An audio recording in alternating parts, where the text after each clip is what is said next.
Hello everyone, my name is Craig Hankin and I'd like to welcome all of you to today's webinar, Telephonic Health Coaching Skills to Effectively Engage Your Patients. First, it's my pleasure to introduce a special guest to today's webinar, Dr. William Applegate. So Dr. Applegate is the founder and president of the Clinical Health Coach. Please join me in welcoming Dr. Applegate. Hey Craig, thanks so much. I appreciate it, and I want to express my kind of appreciation to everybody that's on the phone today. We have a large number of individuals who have joined this call, and we're really excited to deliver something to people that they believe, I think is, you believe, is such of great interest as telephonic coaching, health coaching.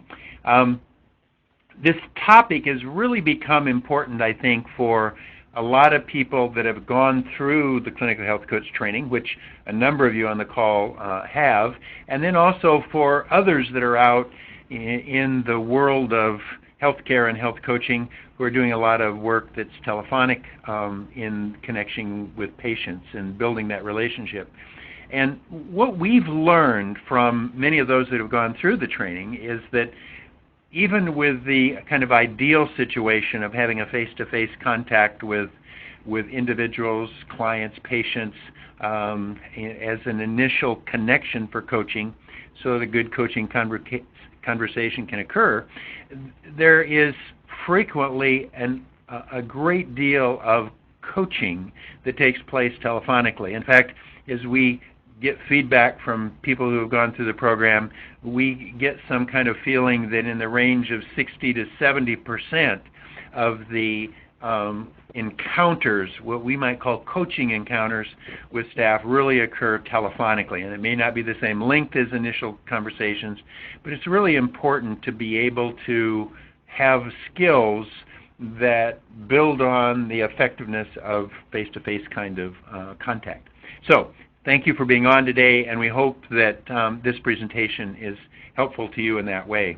One of the things that's real interesting about health coaching, and this is kind of the promotion of the value of health coaching, is that as we make a change from more volume-based to more value-based healthcare in this country, we just see so many opportunities for health coaching.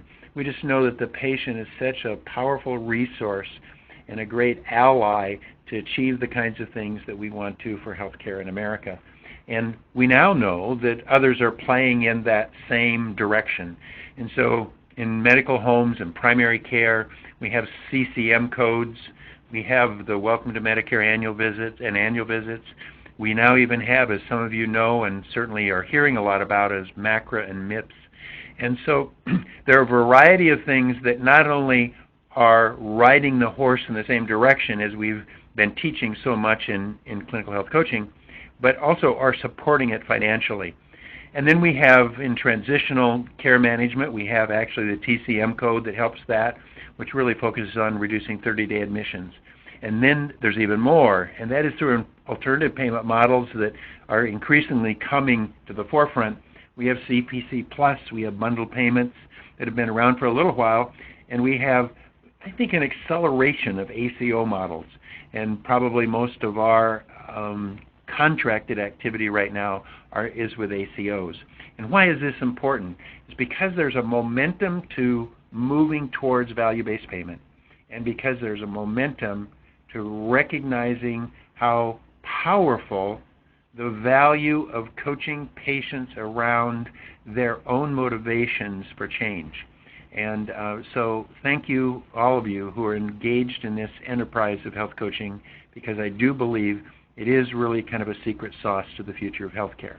Now, to kind of take us to where we really want to go today, I want to introduce you to our great guest presenter. And her name is Jacki Hecht, and she is she has a master's degree in oncology nursing from Massachusetts General Hospital Institute for Health Professions. She has a bachelor's degree in nutritional sciences from Cornell University.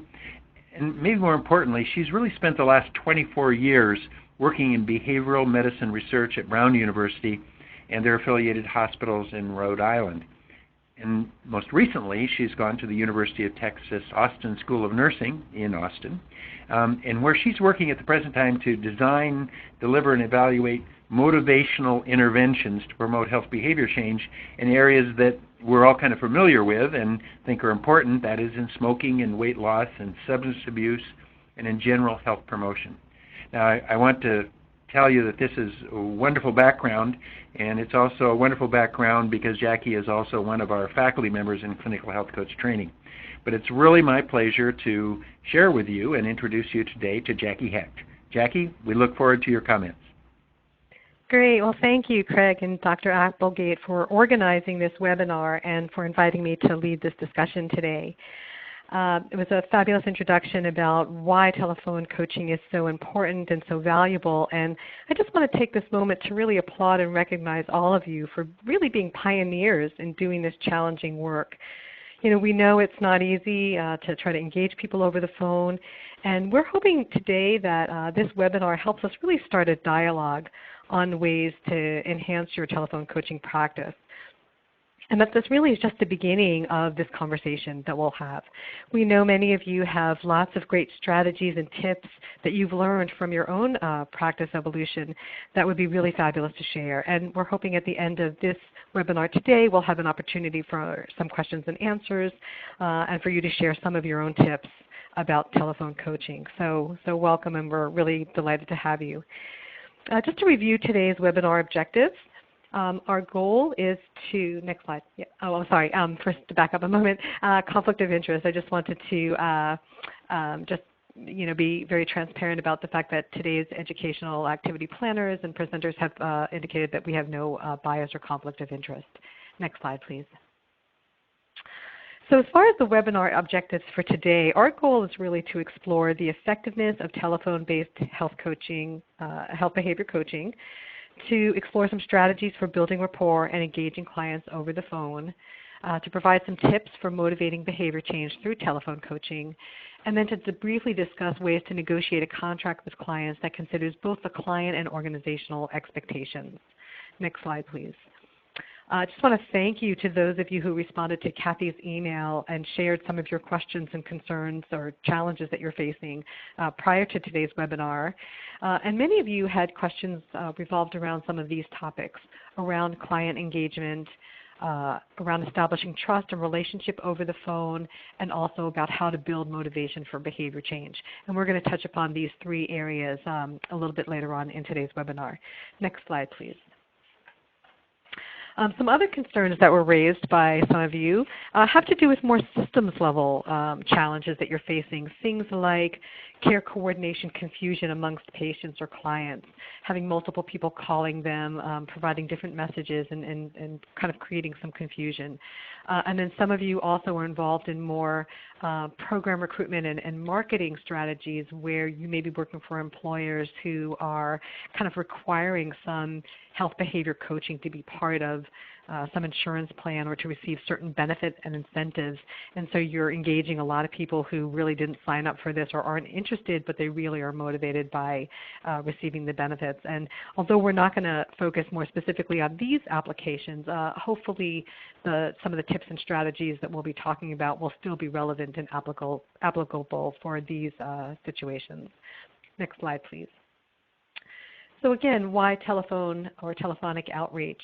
There are various applications of telephone outreach that are already being done out there. Again, many of you are involved in care coordination or health navigation, providing health education or medication management over the phone. And then lastly, health coaching for chronic disease management or self-management support for illness recovery or risk management. And this is really going to be more of the focus of today's call. Next slide, please. So when we talk about health coaching, we're going to use this definition. So we're going to be talking about coaching as a collaborative, solution-focused, result-oriented, and systematic process in which the coach facilitates the enhancement of health, life experience, and self-directed learning and personal growth. Next slide, please. So we recognize that there is a fair amount of uncertainty or skepticism about how effective telephone coaching is. especially for those of you who are more accustomed to meeting with people face-to-face and now are being asked to try to engage people over the phone. It may feel like something really big is missing and it's really hard to do this. And yet when we take a look at some of the research, we see that indeed telephone coaching can be very effective. And here are some of the areas in which research has really shown it to be most impactful. Around case management, specific chronic care management like diabetes.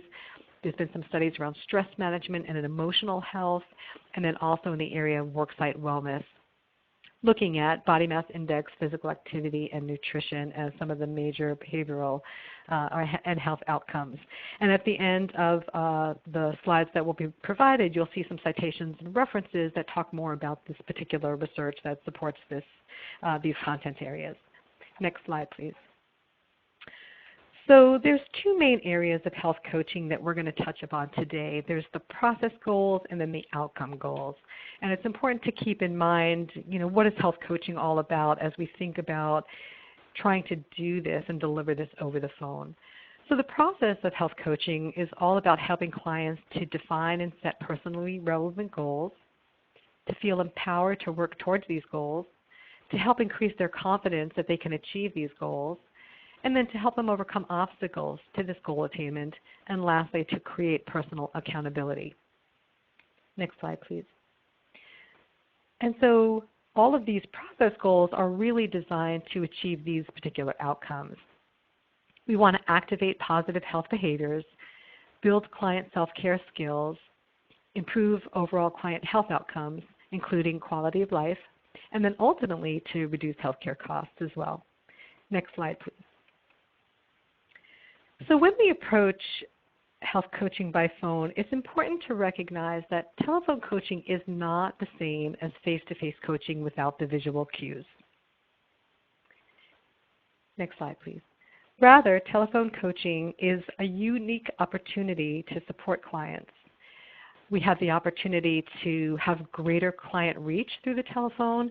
We can sort of outreach to way more clients than we can possibly see in a given clinic setting. We have the advantage of convenience. We can arrange a time to talk to folks that may be more convenient to them in a setting that's more convenient than having to drive or come into our clinic setting. We can connect with them in the context of their daily life, which is very different. We can have different kinds of conversations when we're talking to them in the midst of their day rather than pulling them out of that and coming into a clinic where it's somewhat artificial and they're almost disconnected from what's going on in their day-to-day life. We have the opportunity to meet on neutral territory. They're not coming into our house, our quote-unquote house, but rather we may be meeting them in their house or on their terms, which makes it a little bit sometimes easier to engage. And then lastly, there's been a lot of evidence to show that people are more likely to be honest when there's a bit of anonymity. So if they're not sitting face-to-face with us and they're talking over the phone, they may feel a little bit safer to disclose some personal information that may be important. Next slide, please. So although there are indeed lots of challenges to delivering telephone coaching, it's important to focus on what we can do. And here are some tips for really organizing and gathering, helping us gather information to make our phone calls most impactful. So first we want to make sure that we gather information before the call. So any health history information, information from previous conversations or meetings can be gathered and organized in a way that we can have ready access and we can really talk to this person, including all the information that we know about them, assuming that we've met them before. It's really important for us to create a clear agenda about what we are hoping to accomplish during the call and how will we know if this is successful, and being really clear about that in our mind. Now, having said that, it's also really important, and we're going to talk about this in a few moments, that this agenda is not being focused on the things that we think are important, but making sure that we include the client when we talk with them to help us shape the agenda during the call so that it really addresses and includes the things that are most important to them. But nonetheless, it's important for us to go in with a plan of what are some of the things that we're hoping to accomplish during the call. What information do we need to gather from them? What are we hoping to leave them with at the end of this call? If there are some assessment questions that we'd like to learn more about, if we organize and gather them and have them ready, we can more easily make sure that we address the ones that we wanted to ask. And lastly, if we think that there may be some information that would be useful we may want to share, we're not quite sure where the conversation is going to go, it's helpful to at least have the information and resources at our fingertips so that we can be ready to share that information if it seems timely and relevant. And then finally, we want to make sure that we establish some plan for follow-up. What are the next steps? Are we going to call them again? Do we invite them to call us if there's that opportunity? Will we be seeing them again in some kind of clinic or healthcare setting? Are we going to ask them to potentially think about some things or perhaps set some goals? So we want to be clear that we're leaving them with something very tangible that we'll then be able to follow up with at the next contact. Next slide, please. So again, when it comes to preparing for telephone health coaching, it's really important for us to, at the very beginning, is to really approach this with a very positive and affirming mindset. Our attitudes and beliefs have a very strong impact on what's going to happen during the course of this conversation and how the person is going to receive that. So if we're in the midst of a very busy day and we have a list of people we need to call and we're approaching it as something we need to do, a checklist to kind of get through calling all these folks, there's a good chance that that's going to influence how these conversations go. And we may be less effective by doing it as sort of a mechanical steps to get through. On the other hand, if we really center ourselves, and even though we may be really busy, if we can just take a moment before we pick up the phone and just really focus on the fact that this phone call has the potential to have a really important impact on this person's life, and my goal is going to be to do the best I can to engage them and involve them in a conversation, affirm them, help them feel activated and hopeful that they can make an impact on their own personal health goals, then we have a much better chance of really making that plan come to fruition. So I can't emphasize enough how important it is to really focus on your mindset before you pick up the phone call to make sure that you're approaching this with your full attention and your best intentions. Again, you want to be deliberate and purposeful. You want to have a very clear plan of what you're hoping to accomplish over the phone call, and that includes engaging the client in helping to set the agenda. Again, being fully present, it's really easy and tempting to want to take notes on your computer, and that can be very distracting, especially if they can hear you typing in the background. They may interpret that as you're busy doing other things and you're not really fully engaged with them. Or we may be reading through other to-do lists or only half paying attention, and again, that's going to get picked up by the client. So that to the extent that we can minimize distractions, if we're in an open space where there's other people, if we can do our best to kind of create this sort of private space where we're having this phone call, you're going to be able to be much more present and much more focused. Now, if you do feel the need, if you've found that in your practice it's really helpful for you to be able to type notes during the call, you may just want to be very transparent about that up front. You may just want to let the client know, I really want to make sure that I capture everything we're talking about today because, what you are telling me is really important. So there may be times when I might be taking some notes on my computer, but I just want to let you know that you have my full attention and I just don't want to miss anything. So that's at least a nice way of just acknowledging up front why there may be some typing in the background and the fact that you may have some longer pauses because you're trying to collect all the information. Other opportunities are to just jot down some notes on paper and then try to enter them right after so that everything that happens during the conversation can get captured in the best way. Next slide, please. So again, getting back to this idea of creating an agenda, it's really important that this agenda includes the client. So much of what we're trying to do is to create a partnership and to activate these clients to become more confident and capable in their ability to engage in self-care behaviors and monitor their own health. And so it's really important that we include them in that initial part of the conversation. So in our introduction, it's important to realize we only have a few seconds to make an impression and a connection. And so during that time, we want to introduce ourselves, clearly state the purpose of the call, and to do your best to engage them right up front, asking about, how are you doing today? And, how can we be most helpful to you, and what would you like to focus on today is a nice way of bringing them into the conversation. Next slide, please. It's also important to set appropriate expectations. It's really tempting to think that we should be able to engage every client, and we should be able to help them all set goals that they're then going to follow up on. But as we know, that's very ambitious and not realistic. And so we want to make sure that we realize that if we're going to be calling lots of people, some people aren't going to answer the phone. Some people aren't going to be fully engaged. There's lots of factors that may influence that.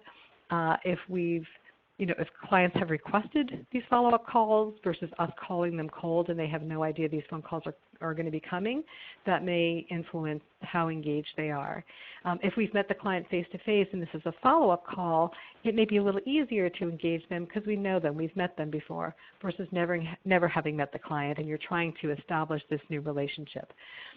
If we know we have the opportunity to have a series of calls over time, we may be able to sort of space out our goals in terms of what we'll be able to accomplish over time rather than feeling like we have this one opportunity and we want to try to get as much as we can out of this unique moment.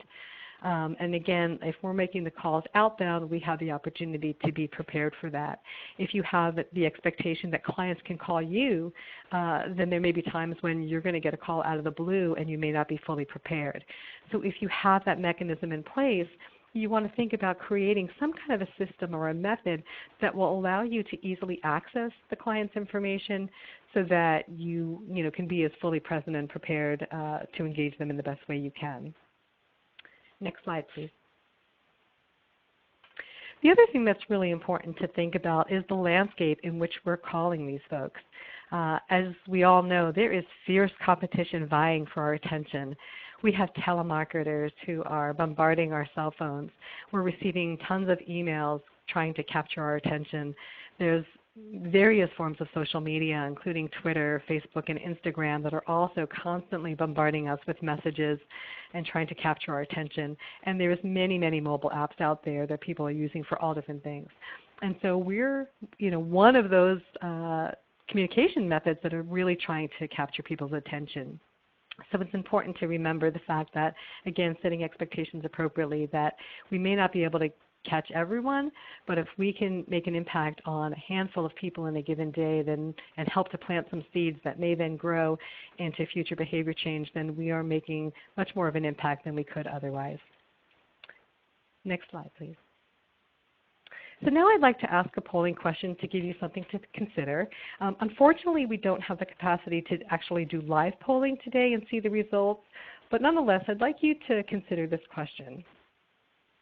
Just imagine that you receive a call from your insurance company on behalf of your healthcare provider to ask about ways to improve your health. Now, how likely is it that you would engage this caller in conversation? A, would you be very likely and answer all of their questions and try to set goals right away? Would you be somewhat likely, although recognize that you may actually hang up on the call a little bit early? Or would you be not at all likely and hang up, or just avoid the call altogether and not even answer if you don't recognize the number? And my guess is that for many of us, it depends on many factors, including how the caller presents him or herself and the extent to which they are able to engage us in a way that makes us feel important. And that's really where our role comes in, to do our best to, when someone answers the phone, to engage them, to try to put forth your friendliest, most inviting voice to make people feel important, that this is a phone call that they'd like to take. So it's important to also take a look at the elements of communication between the coach and the clients. And when we break it down, we can kind of break it into these four main components. There's the words that we use. There's the context or the meaning of the words. There's the tone of our voice. And then there's body language. And so not having the visual cues means that we need to focus more intently on listening to the client. And because we can also hear a lot from the words, trying to understand the context, and very importantly from the tone of their voice. And sometimes even having the visual cues makes us focus so much on those that we even forget to really listen to the tone of the voice and what that may be trying to convey. Next slide, please. So we recognize that telephone communication has some limitations. During telephone coaching, we can capture the words, we can capture the context, and most certainly the tone of voice. However, facial expressions and body languages are missing. And there may be times when our facial expressions or body language actually communicates disapproval of the client and sometimes can interfere with good client engagement. So for example, if we're sitting with a client who is not really making progress or has some characteristic that doesn't really match with where we think they should be or how they should be presenting themselves, our facial expressions, our body language may inadvertently, without our even knowing, communicate some sense of how we're feeling or how we're viewing this person in a way that can be disruptive to the conversation and to the engagement. And so not having the visual cues sometimes can actually be helpful because it eliminates any potential bias and allows us to really focus on the other valuable pieces of communication, like what people are telling us, the meaning they're trying to convey, and the tone of their voice that may suggest how they're feeling. Next slide, please. So again, to make telephone communication effective, we want to engage the client to build a strong empathic relationship. And again, a sample introduction might be, hi, is this Sarah? My name is Jackie, and I'm calling from the Women's Health Clinic. I'm calling to see how you're doing since our last visit. And we want to begin by asking them more globally, overall, how they're doing, to address the whole person, rather than immediately drilling down on a problem behavior. So if we say right away, I'm calling to see how you're doing with your diabetes and whether you've been walking as much as you said you would and whether you've lost any weight, we can easily put people on the defensive. But if we really focus on the whole person, on their strengths, just how they're doing overall, we might be able to engage them in a bigger way and start to have that conversation, develop some trust and rapport building that will then allow us to get a little more focused on the specific purpose and goals for the call. So again, to make telephone communication effective, we want to listen carefully to the client's words. We want to listen to the tone of the voice because we can learn a lot of information about that. When you hear the client, immediately, what do you sense? How do you sense they're feeling? And you may want to follow up on that assessment. Gee, you sound like you're having some difficulties today, or you seem pretty upbeat. How are things going for you? Those kinds of things are great ways of engaging clients and getting them to let them know that you're really sensing what's going on for them.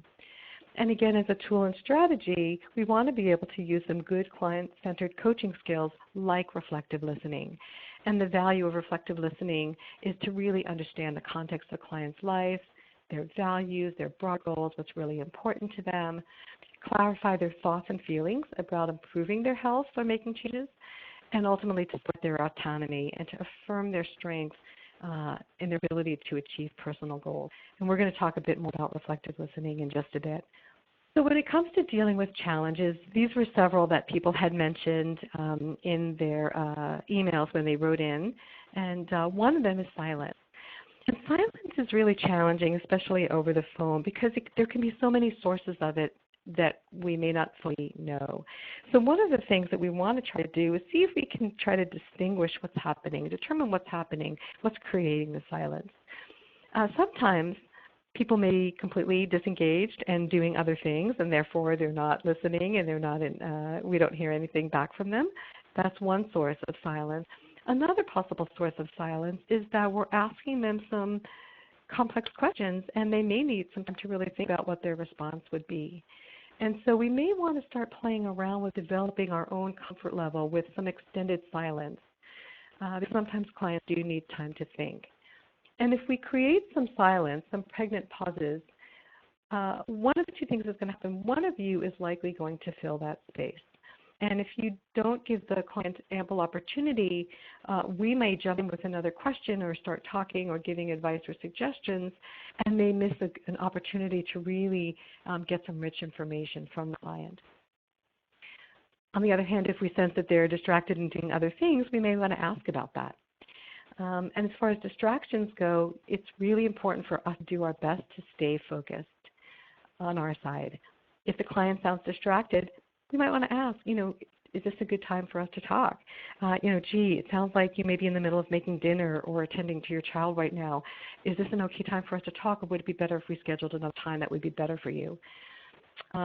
Even though it may feel like, ooh, but I have this person on the phone and I really want to get this call done, if we really try to push our agenda at a time that's not really good for them, they're going to remember that. And if this is a relationship that we're hoping to have over time, it may make it harder for us to engage them in the future.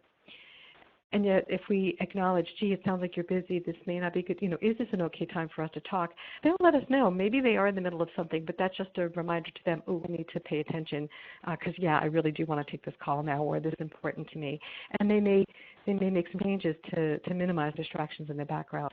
And if it's not a good time, it's showing them that you respect and appreciate the bigger picture of their life, and hopefully you'll be able to schedule another time that may work better.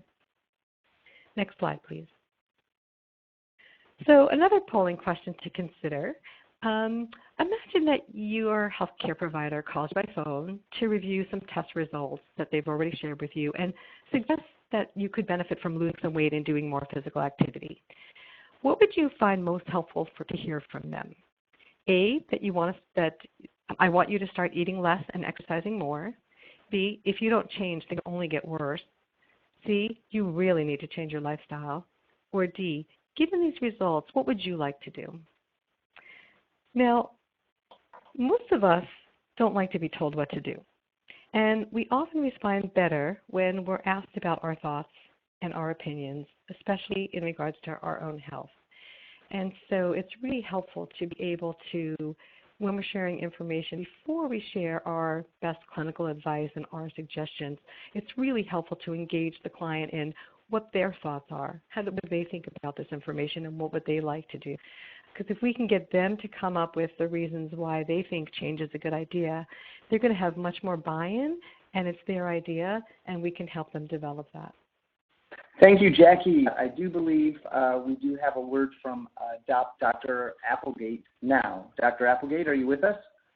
Yeah, Craig, I just wanted to make a quick note. As I'd indicated earlier, I know that a number of you on the call today are people who've gone through clinical health coach training, and so we're always glad to have you.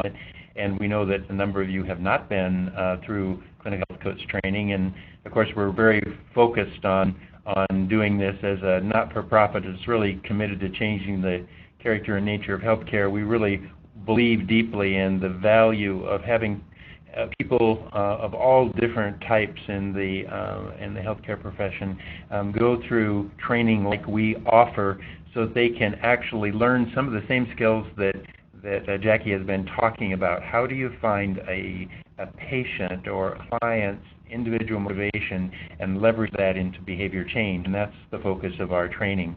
So for those of you who have not gone through our training, we wanted just to lift up, as is indicated in the slide in front of you, that all the time, 24 hours a day, 7 days a week, we provide an opportunity for people to register for our online program, which is a self-pay kind of program.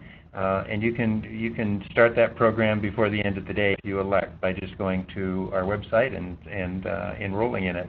And then we also have our Clinical Health Coach Fusion training, and for those of you that don't know, it's a combination of doing our online program and then also participating in a 2-day live intensive where we have guided practice, and you really hone your competence in being able to coach individuals. And we're very excited to be offering this in a lot of different places, and if you go to our website, you'll see some of the places that it's going to be. We're going to be in Iowa with a 2-day live intensive in March, in Fort Wayne, Indiana, Iowa in April, Fort Wayne, Indiana in March, and then in Boston in July.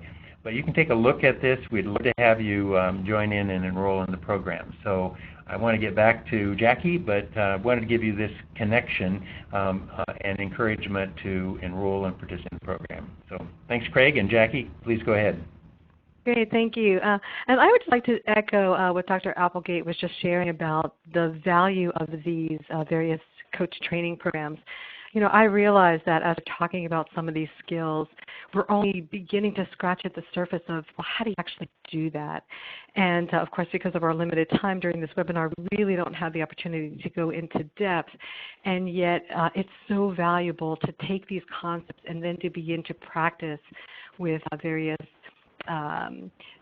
exercises and patient vignettes, and then practice the skills with your clients so that you can begin to really incorporate and weave some of these strategies into your own clinical practice, which takes time. So if any of these skills or strategies sound of interest to you and you haven't already gone through some of this training, I really do encourage you to check it out because I think you'll find it extremely valuable. So with that, we're going to shift gears a little bit and start talking more about some of these client-centered coaching skills, and more specifically, some tips from motivational interviewing.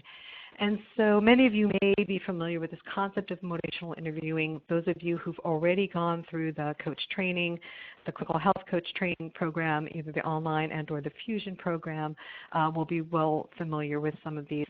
But just to briefly review for everyone, there's this this kind of spirit or sense of elements of motivational interviewing that are important components that really define the whole essence of what this counseling approach is all about, this communication approach. And it's sometimes summed up in this acronym PACE.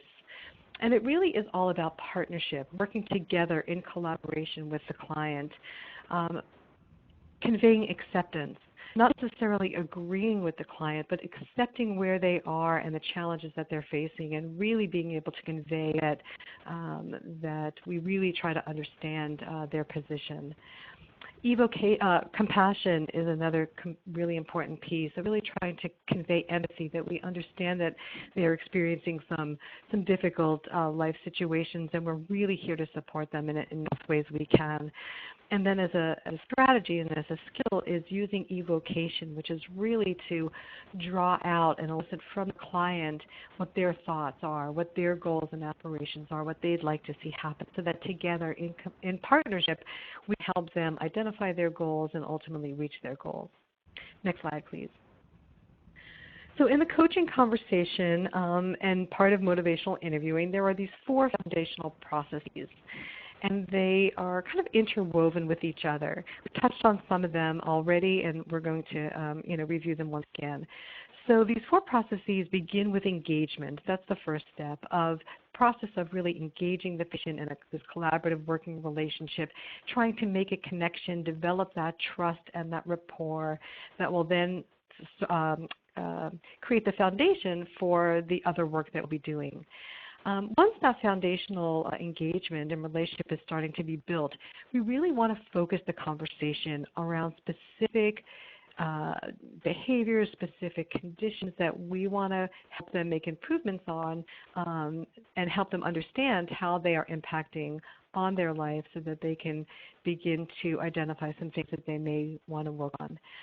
Again, evoking, which is really eliciting the patient's motivations and their reasons, their desire, their need, their sense of urgency and why this is important to them, is a huge part of partnering, coming alongside the patient, getting them on board and engaged in the next step, which is actually the planning of setting goals and helping them figure out what are the next steps that they can do to move in the direction that they'd like to see happen.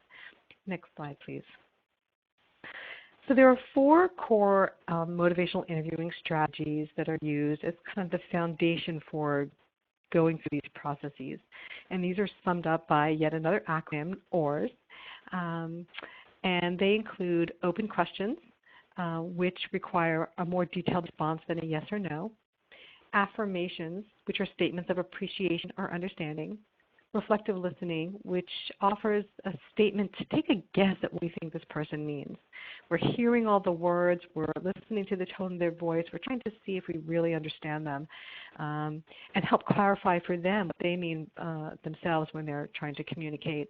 And then lastly, summarizing by linking together statements and really reinforcing the information that was discussed in a very strategic way that will then allow them to begin to talk about some next steps in going forward. And we're going to talk about each one of these strategies independently. Next slide, please. So when it comes to forming open questions, we're going to start with a closed question and see if we can't identify some ways of opening it up. So a closed question, as we mentioned before, is a question that people can answer with a yes or no. And we're very familiar with these questions because we ask them a lot on health histories. And sometimes asking closed questions, if we need to gather very specific information in a short amount of time, can be very effective. And yet when we're trying to engage people in better understanding how they think about something or how they feel about something or what's really important to them, closed questions are not a very efficient way of getting there. So a closed question might be something like, do you know that being physically active can reduce your risk for diabetes and heart disease? Easily answered with a yes or a no. Trying to gather more information, we might offer an open question such as, what do you know about the health effects of being physically active? Or how might physical activity be helpful to you? Really forces the person to think about what this means to them, what do they already know about this, how this might be useful to them, and that's going to provide a lot more information, but also it's going to engage them more in this conversation and get them involved. So again, if we were to poll you to see which of these are open questions, A, do you want to quit smoking? B, what are your thoughts about quitting smoking right now? C, have you thought about quitting smoking? Or D, your health would really improve if you quit smoking. Which would you say would be the open question?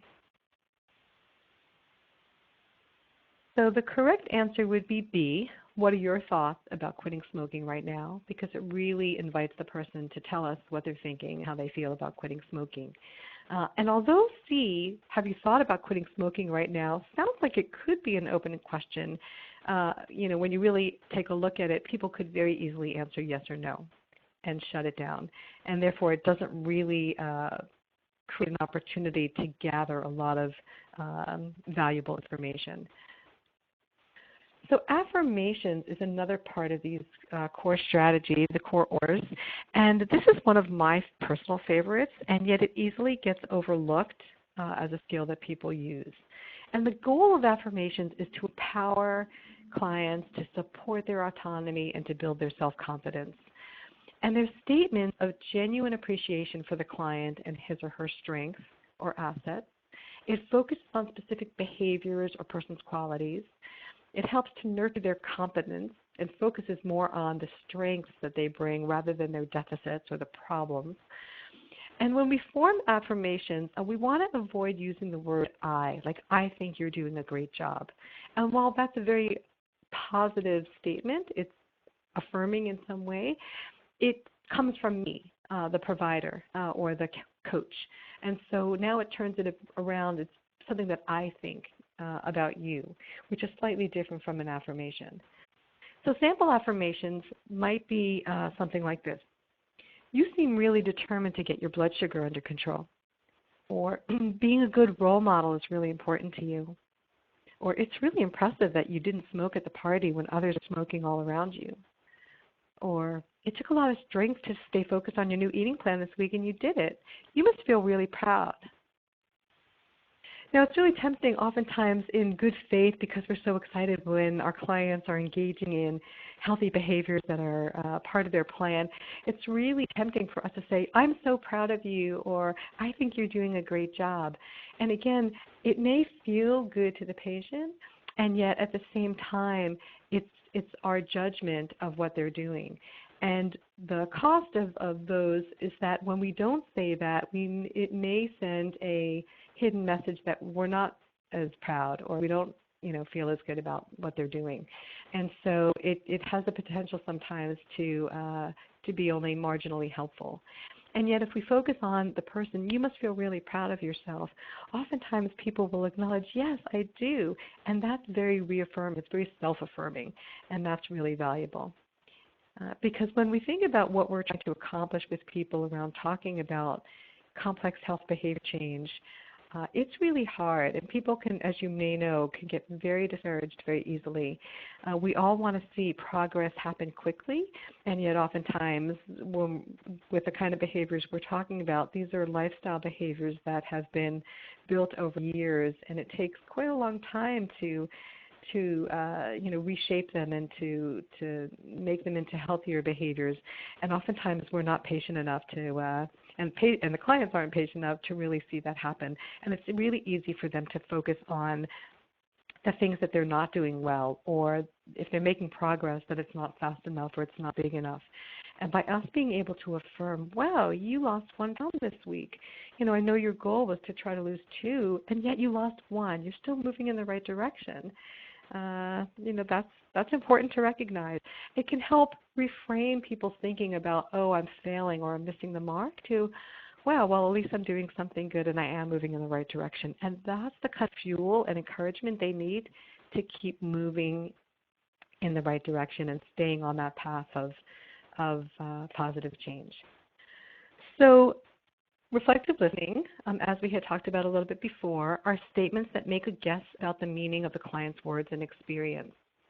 And it's them smart to understand the client during the conversation. And it's intended to help them think more deeply and continue talking, exploring, and discovering meaning for themselves. And it's a real effective way for us to convey empathy, our interest and curiosity, and our desire to understand them and to really be with them. Next slide, please. Reflective listening also helps you remain neutral and non-judgmental when addressing client ambivalence. It strategically highlights client change talk to help clients focus on the possibility of change, and it causes them to think more deeply and become more active partners in their own health care. And this last bullet point is probably one of the most valuable pieces of reflective listening, that when patients or clients are saying, telling us things, and we're reflecting back pieces of what we're hearing, it really gets them to step back and think about, like, is that true? Is that really what I mean? Is that, how do I really feel about this? And it really gets them to have a deeper understanding about the topic that they're talking about. And on some level, it's like putting up a mirror to allow them to hear what it is that they're saying and really consider the meaning and value of that. So there are different depths of reflections. When we are first getting started with clients, we don't know them as well. Using simple reflections is a great way to build rapport and to engage them. So basically repeating some of the words of using their words, repeating some of what they're saying to enhance client engagement. Once we gather more information or we know the person a little better, we can start to offer more complex reflections where we try to infuse some meaning or take a guess at what we think they're trying to say. And lastly, a complex reflection might tap into an emotional aspect of what the person is trying to convey, but they may not be verbalizing. And while you may not be able to read their body language and their facial expressions, you may very well sense it from the tone of their voice, and that's a really important thing to pick up on. So when we start to think about forming reflections, the first step is to start thinking reflectively. So for example, with this client statement, I know I should quit smoking. It's just that I have a lot going on right now, and smoking helps me relax. So when we hear clients say things like that, we want to start training our brain to say, what do we think this person's thinking and feeling? So one is that they think quitting smoking might be helpful to them. They know they should quit. They've said that. At the same time, they may be feeling stressed. They've got a lot going on right now. And it looks like they believe that smoking helps them with stress, so it helps them relax. And so it's complex, and they're feeling ambivalent. On the one hand, they feel like they should quit. On the other hand, they see some value when they're smoking, and it's hard for them to give that up. And it's easy for people to feel stuck. The important thing for us to recognize when we're working with health behavior change is that almost always people are going to be ambivalent. Even when they have really strong reasons for wanting to make change, they often feel two ways. They have all these reasons why change would be a good idea, and yet there's other reasons why holding on to this behavior seems valuable to them. It's familiar.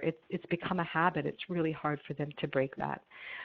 So we should expect to hear ambivalence. We should expect to hear that people are mixed about things, and just recognize that as a normal part of the change process, and not something that's that should be problematic. So when we're forming reflections, again, they are statements, and they're for hypothesis statements. We're checking out, trying to take a guess at what we think the person means. So using the same example, I know I should quit smoking. It's just that I have a lot going on right now, and smoking helps me relax. A possible simple reflection to that would be, you're feeling like you should quit smoking. Another possibility is to make it more complex. So you'd like to quit smoking and at the same time find a way to manage your stress. And the second one is what they call like an action reflection, where you're building in a possible change strategy, a possible solution into, if they were to quit smoking, this would be something that would be important for them to include as part of the mix. So another polling question, so which of these would be a reflective statement? Client says, I'm sick and tired of always trying to lose weight. A, what have you done to lose weight in the past? B, I know you can do it if you find the right plan. C, you're feeling discouraged about your efforts. C, you really need to keep trying. So the reflection here, as you probably will guess, would be C, acknowledging their feelings about what they've been going through. A is an open question, which would be also a great way to gather some information about their past efforts. B is a cheerleading type of comment, which sometimes can be helpful, but it ignores some of the challenges that the person's facing. So the person might not receive that very well. And the last one is basically advice, just telling them just keep going. And oftentimes when people have been working at something and they're feeling frustrated, telling them to keep going is often not going to be very useful to them. So the last of the four strategies in the ORS is summaries. And it kind of gets summed up on some level by this slide, where when we're talking with clients, we get so much information. It's like this field of wildflowers. We get so much information, and we can't possibly respond to it all. And so a good summary is going to be strategically picking out those pieces, those flowers, those little nuggets that we think will help motivate them, all those little change statements, I know I should quit smoking and this is really important to me. We want to offer that back, recognizing that there are some challenges that they're facing at the same time, and yet there's all these reasons why making a change would be helpful to them. So another example of formulating a summary might be to this patient statement, I know I need to lose weight, my blood pressure is up, my sugar is climbing, and my doctor said that if things don't improve, I may need to go on insulin. I'm really afraid of needles and don't want things to get that bad. I've lost weight before, but I always seem to gain it back. So a possible summary to these statements might be, so you have a number of important reasons for why losing weight is important to you. You've lost weight before, and this time you'd like to find a way to make sure that you keep it off. Does that sound about right? Or, how well does that kind of capture what you've been going through? Always checking in to make sure that you've summarized their situation appropriately. And especially when people have a lot of challenges or a lot of reasons why it's hard, or on the flip side, a lot of reasons why something is important to them, you don't necessarily have to list them all out, but you can summarize them as, there's a lot of things on this one side here, as a way of just kind of pulling it all together and making the summary somewhat manageable. So lastly, one of the last processes is planning, and we want to make sure at the end of our call that we leave them with something to either think about or some next action step that they can attempt to do between now and the next time you see them, if you have that ability. So towards the end of each call, you want to ask about next steps. So, for example, so what would you like to work on between now and our next call or your next medical visit?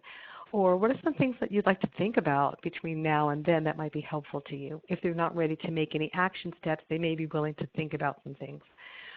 And it's important when you're planning and identifying some goals to make sure that these goals are clear, and to use this SMART acronym when the patients say, well, I want to exercise more. Okay, great. Well, how will we know in a week from now if they've been able to do that? But if we can walk them through this SMART acronym of, okay, you want to exercise more, what type of activity would you like to do? And how often would you like to do that? And how realistic and achievable is this for you? And over what time frame? Is it this next week, over the next the next month? What is the time frame here?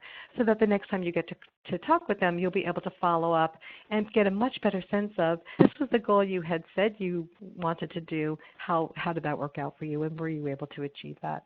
And telephone communication should not look like this. It should not have to feel like a tug of war, even though I imagine there's many times when it does, when you're feeling like, I just can't engage this person.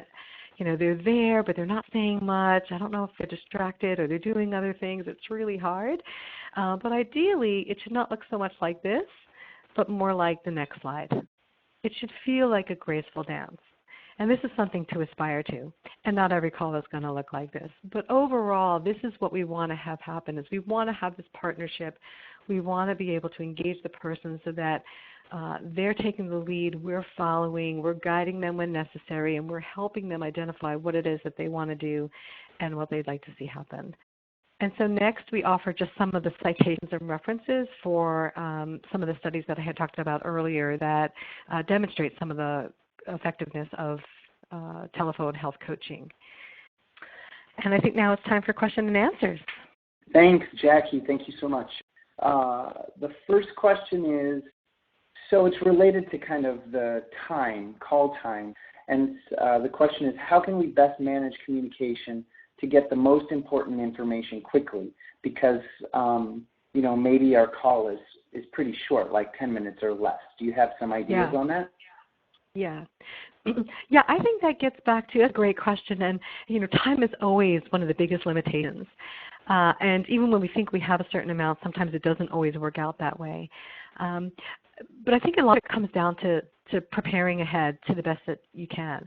So if you want to make the most of this call, to the extent that you can really think about, what is the goal of this call? What are we trying to see happen here? What are some of the things that we need to connect with this client on, and maybe we need to assess certain things, or maybe we need to check in and see how they're doing with some of the behaviors that they said that they needed to make a change on, or maybe part of it is that we need to check in on their medications and how they're doing with that, any side effects or things like that. So I think the more clear we are on what we need to accomplish during this call and have it outlined and have that in front of us and use like a little checklist, I think the more likely we are to make the most of the call. What I will say is oftentimes when we feel pressed for time and we feel like we don't have enough, we are tempted to want to get into teaching and education mode and do all the talking ourselves because we want to pack all that information in there.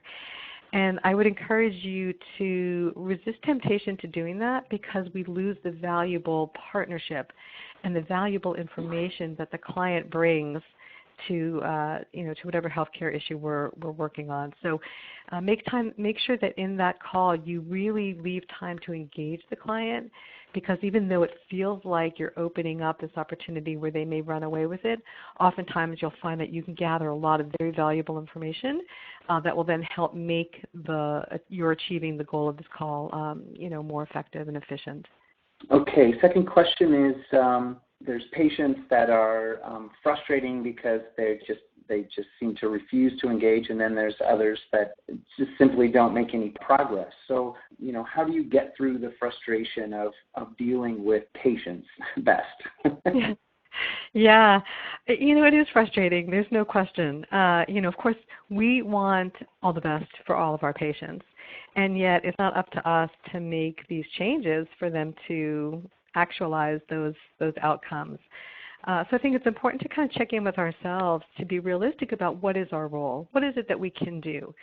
And my sense is that if we can really focus on being empathic and being caring and understanding and expressing, gee, it seems like you must, like how are you feeling about the fact that, we've had, many calls and we continue to talk about some of these changes that you'd like to make and, you're not seeing a lot of forward progress. How does that feel for you? What's that like for you?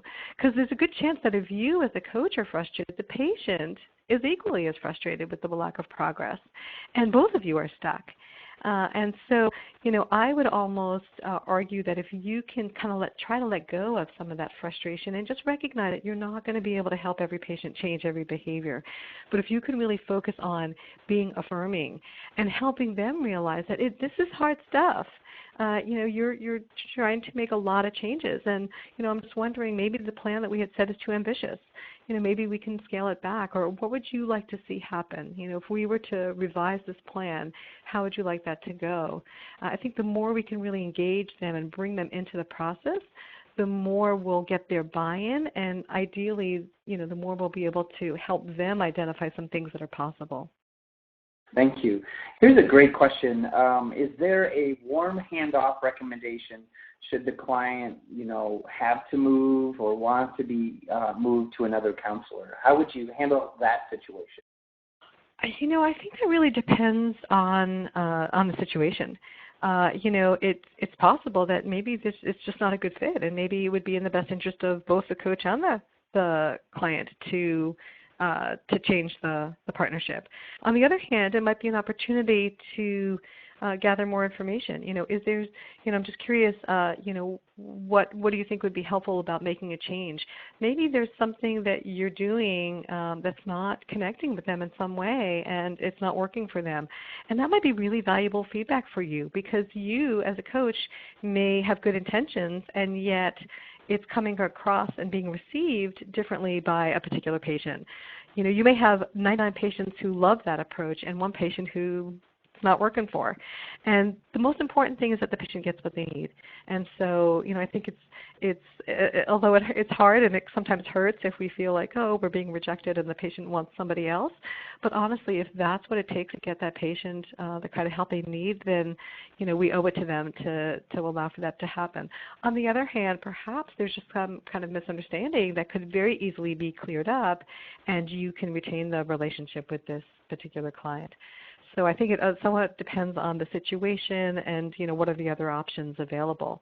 And if you're the only one there, there may not be somebody else that you can refer them to, but it would be a great opportunity to find out a little bit more. I'm just curious, what's your experience of what these coaching calls are like? We really would love that feedback, and be real genuine about that. So try to lose the defensive and whatever resistance, the guard that you may be tempted to put up in hearing this, to really try to understand, what's best for you. Perfect. It's funny, people have really liked your analogy at the end related to the tug of war versus a graceful dance, and one even said, sometimes I feel like I have two left feet. So the question is, I guess, do you have some strategies or suggestions for making the call more like a dance than a tug of war? Yeah. Totally. I think we all feel like we have two left feet sometimes, and sometimes that's just the way it is. There's only so much we can do. A dance takes two people, and if the person isn't engaging with us, we can only do so much to make that happen, and some of it may be beyond our control. So again, I think on some level, just being realistic and giving yourself permission to recognize that it's not always going to be perfect, and not every call is going to be, fully engaged despite your best efforts. But what I can say is, and what I find really hugely important and so easy to overlook, is just really centering yourself before the call and really checking in with yourself to say, where am I in this? And really giving your best efforts to give your full attention to being compassionate and engaged and understanding and caring about this one client that you're going to be talking with, even if you have 1 million clients that you need to call right after that and tens of other things that you have to do. I find myself that it's so easy to be like, oh, I don't want to have to make this call. I'm so busy. I've got so many other things on my mind. But before you pick up that phone, it's really great to just take a deep breath.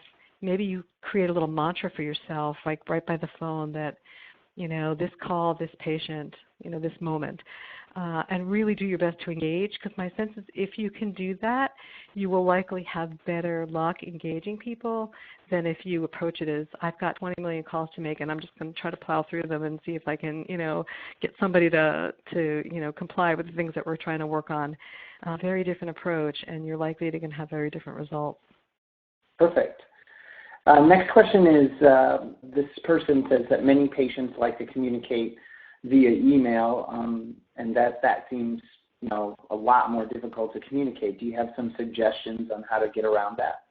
Yeah, that's, I think that comes back to some of the, negotiations with the client and what the agency can afford.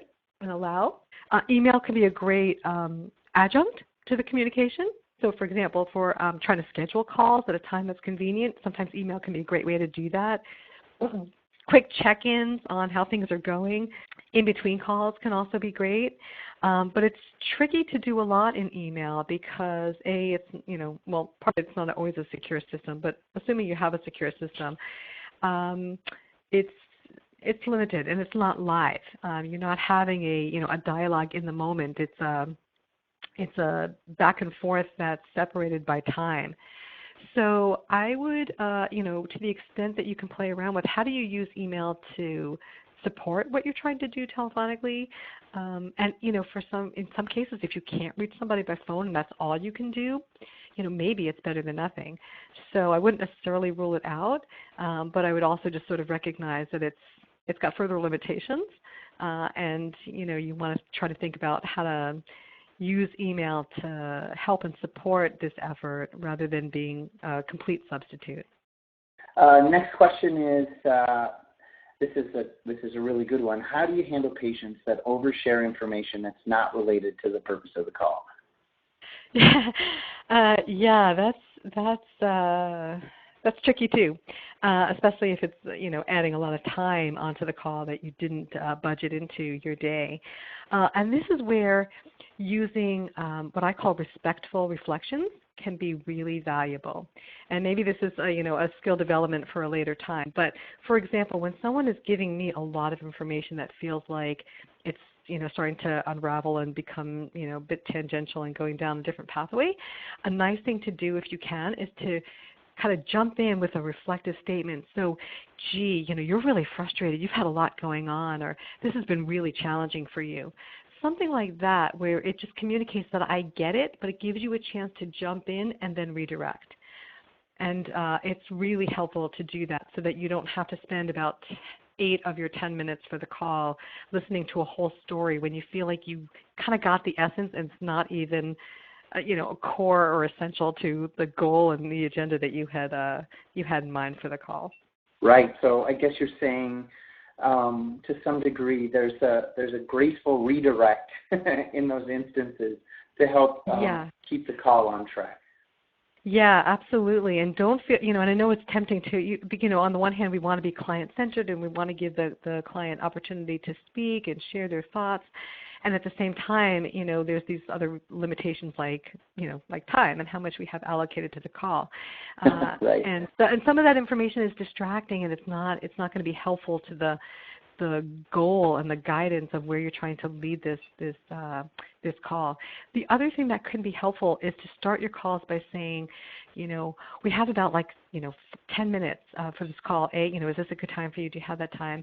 And it could be just another reminder saying, gee, you have so much going on. There's so, I really appreciate your sharing all this information, but I just want to remind you, we only have about 4 minutes left, and would it be okay if we kind of switched gears and talked about this? And that's another way of, again, kind of being respectful, acknowledging what's going on for them, but then, again, sort of, redirecting. Wonderful. That's really good advice. The next question is related to kind of being in the moment and collecting information. And so the question is it really against the rules to, be typing or writing down information as I'm communicating with the patient? Yeah. So first off, I just want to, really emphasize the fact that there actually are no rules. So these are all sort of guidelines and tidbits, and you take the ones that resonate with you, and if the other ones don't, I would completely abandon them. I would just caution you, if you're going to be typing during the call and people can hear that clicking of the typing, it conveys a message that maybe you're not fully paying attention. So I just want you to be mindful of the fact that if they hear it, then, and the fact that you're typing, I don't know about you, but I can't type and talk at the same time. Or if a person is talking and I'm typing, I'm not listening. And so I think there's a trade-off there in typing your notes at the same time. However, if you want to be able to capture what's happening in this phone call, by all means, you want to be taking notes on some level. And if you, this may seem a little old-fashioned, but if you can jot down some handwritten notes that can then get typed in, that would be one possibility. Another option would just to be very transparent up front. If you happen to have that skill and talent of you can listen and talk and type at the same time, I just want to say up front, I just want you to know I want, this call is really important to me. I want to make sure I'm capturing, all the important things that you're telling me. I might be I might be typing during this call and taking some notes. I just want to let you know that that's what I'm doing. I really want to be fully present here. Some kind of message like that where you're just letting them know up front that you care, you're listening, and that you're also doing this so that if they hear it, they don't draw their own conclusions. They understand that you're doing it for the purpose of capturing, what they're trying to communicate and what's important to them. Next question is a very good one, and I've heard it before, and I know people struggle with it, and that is, what do we do with a patient that really is not ready to make change? How do we give up, or do we redirect them? What are some strategies to deal with that? Yeah. When people aren't ready to make change, one thing that can be helpful is just to better understand, where they're at with this. What is it about this that they're not interested in, and relating it back to the purpose of this change in the first place. Is it possible that they don't perceive that quitting smoking is going to help their heart disease or their diabetes, or maybe they don't think that exercise has anything to do with their hypertension. So maybe they don't see the connection, and so therefore they're not interested. It could be other things. It could just be like they get it. They understand that there's this connection. They're still not interested because smoking is their best friend. Smoking is the one thing that they have used for comfort and solace their entire life, and they just can't imagine giving that up. So there could be lots of reasons why people aren't ready. And if we can better understand and explore that in a really non-judgmental way, it seems like this might be an important behavior, and yet, I'm really, curious about what it is about this behavior that seems so important to you to hold on to. What are you getting from this? How is this helping you? And really trying to understand how they see this behavior. They may be able to begin to identify some areas of discrepancy that they can then help the person explore in hopes that maybe over time they may become more ready. The other piece of this is that there may be lots of other behaviors that they may be more ready to focus on. And we may be focused on their smoking, but maybe they're more ready to adjust their diet or some other behavior that also could be helpful. So, it's important to look at the whole composite of behaviors of things that they could be working on to see if they're more ready to do one thing. You may want to start there, but still kind of exploring and trying to better understand these other behaviors.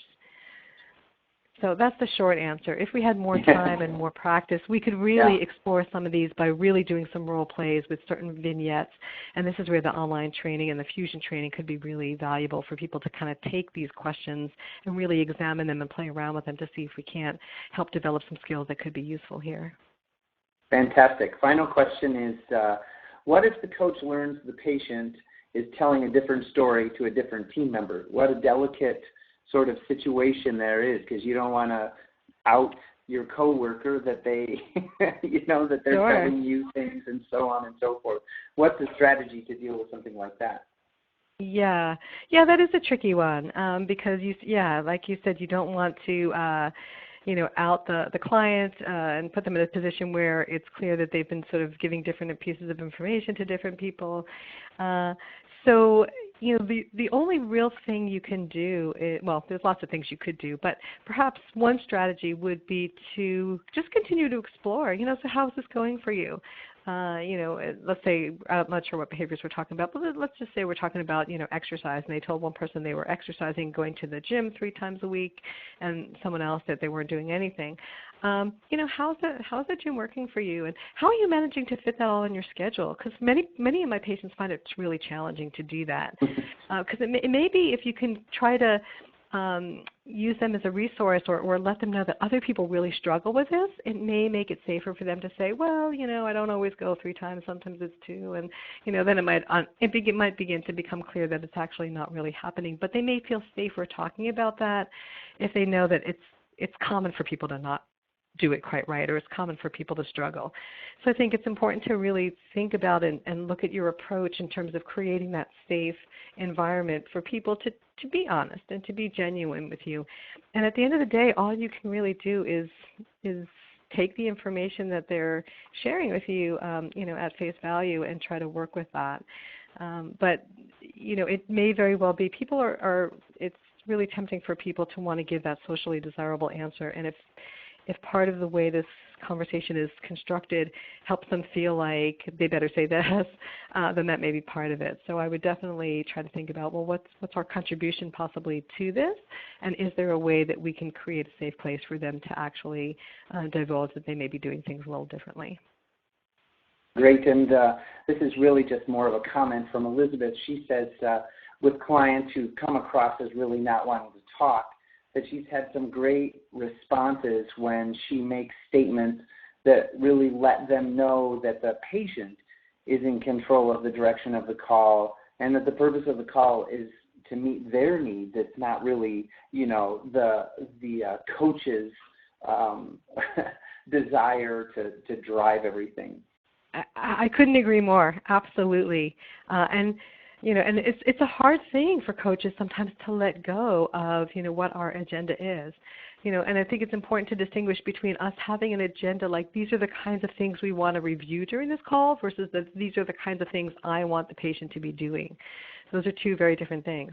And so, it's important for us to have a clear plan of during this call, I want to make sure I better understand how the patient is feeling and, what they're doing with these kinds of behaviors and how they feel about their overall progress towards this health condition, and really pull from them, what would be most useful to you and what would be helpful for us to talk about today, in that context.